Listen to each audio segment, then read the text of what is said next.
तो America, Israel और Iran के बीच चल रही विध्वंसक जंग का आज 38वां दिन है और अब से कुछ घंटों बाद ही ट्रंप ने अमेरिका पर फाइनल अटैक का दरअसल अल्टीमेटम दिया है ईरान पर। ट्रंप ने कहा है कि मंगलवार को ईरान में महातबाही मचेगी, लेकिन खलीफा भी अमेरिका के हर वार का पलटवार करने के लिए तैयार है। और लगातार जो तस्वीरें सामने आ रही है मिडिल ईस्ट से, वो तस्वीरें हम आपको दिखा रहे हैं। इसी बीच एक बड़ी खबर है, मिडिल ईस्ट जंग पर बड़ी जानकारी सामने आ रही है। तो ईरान का इजराइल पर बड़ा हमला, इजराइल पर बैलिस्टिक मिसाइल से हमला किया गया है। दर्जनों मिसाइलें ईरान ने फायर की।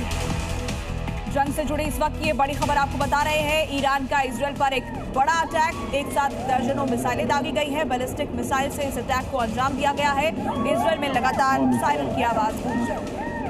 ईरान ने दर्जनों बैलिस्टिक मिसाइलों से ईरान की तरफ से पलटवार किया गया और उसका असर इजराइल की इंडस्ट्रियल एरियाज में दिखा है। खास करके बीर शेबा में इंडस्ट्रियल पार्क वाले एरिया में कई मिसाइलें फायर की गई और इजराइल के हाइफा पर भी ईरान की तरफ से बड़ा हमला किया गया। तो बड़ी खबर आपको बता रहे हैं, हाइफा शहर पर एक बड़ा अटैक हुआ है। हाइफा पर क्लस्टर मिसाइल से अटैक किया गया है। बड़े अटैक की तस्वीरें सामने आई हैं। क्लस्टर मिसाइल का इस्तेमाल यहां पर किया गया। ये आप मिसाइल देख रहे हैं किस तरह से एक मिसाइल कई टुकड़ों में बिखरती हुई नजर आई है। एक बड़े एरिया में इससे नुकसान होने का खतरा, दूसरा खतरा इसे इंटरसेप्ट करना भी लगभग नामुमकिन। और बड़ी खबर है, हाइफा पर ईरान ने एक बड़ा हमला किया है। बाजन रिफाइनरी को निशाना बनाया गया है। तो हमले के बाद रिफाइनरी में भीषण आग लग गई। धुएं का काला गुबार यहां से उठ रहा है। इससे पहले इजराइल की तरफ से भी steel plant, chemical plant, refineries को टारगेट किया गया था और अब ईरान भी बदले में इजराइल की रिफाइनरीज को नुकसान पहुंचा रहा है। मयंक सर, आखिर 38वें दिन को लेकर डोनाल्ड ट्रंप ने जो चेतावनी जारी की है कि सब कुछ तबाह कर देंगे, किस स्केल पर यह हमला होने वाला है? देखिए, जो हिंट दिया है ट्रंप साहब ने वो है मैसिव डिस्ट्रक्शन का। उनके शब्द थे कि उसको स्टोन एज में धकेल देंगे उसको, यानी कि वो भीषण बमबारी का उन्होंने वार्निंग दी है।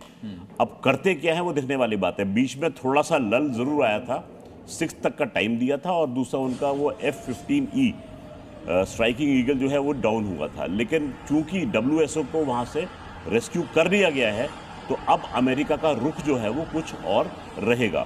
तो जैसा उन्होंने कहा है कि भीषण बमबारी करेंगे, ग्राउंड से भी ये खबरें मेरे पास में ईरान से आ रही हैं कि वहाँ पर किस प्रकार से उन्होंने आर्म किया है इरानियन इमॉर्टल गार्ड्स को।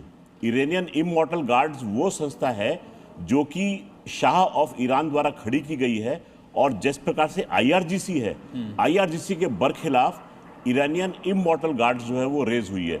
जनवरी से उसको आर्म करना शुरू किया था। तो हिंट ये दिया गया है कि ईरानियन इमॉर्टल गार्ड्स जो है अब IRGC से लोहा लेगी, वो भी ईरान के अंदर।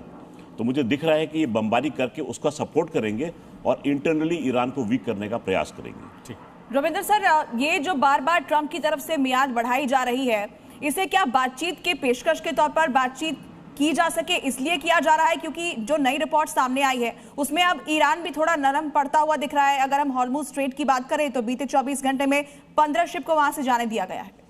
नहीं, डेफिनेटली दोनों चीज़ें चल रही हैं, या ये मल्टीपल चीज़ें एक साथ चल रही हैं। ट्रंप प्रेशर कर रहा है ईरान को कि आप डिस्कशन पर आओ और डिस्कशन पे आओ और जो मेरी शर्तें हैं उनके अकॉर्डिंग सीज फायर करो। ईरान उसको तैयार नहीं। इनफैक्ट अभी भी आज भी बात चल रही है, जैसे आप कह रही हैं कि 45 दिन की सीज फायर की बातचीत चल रही है ईरान और अमेरिका के बीच में। अब उसके क्या चांस है हम कह नहीं सकते, बट एक चीज़ ध्यान रखिए, ट्रंप का कहा जाता है, जैसे आप अभी हम कह रहे हैं कि अलग अलग डेडलाइन दे रहा है, क्या कर रहा है, करेगा कि नहीं कल। मेरे विचार से तो डेफिनेटली अटैक करेंगे, कल बहुत बड़ा करेंगे और करते जाएंगे।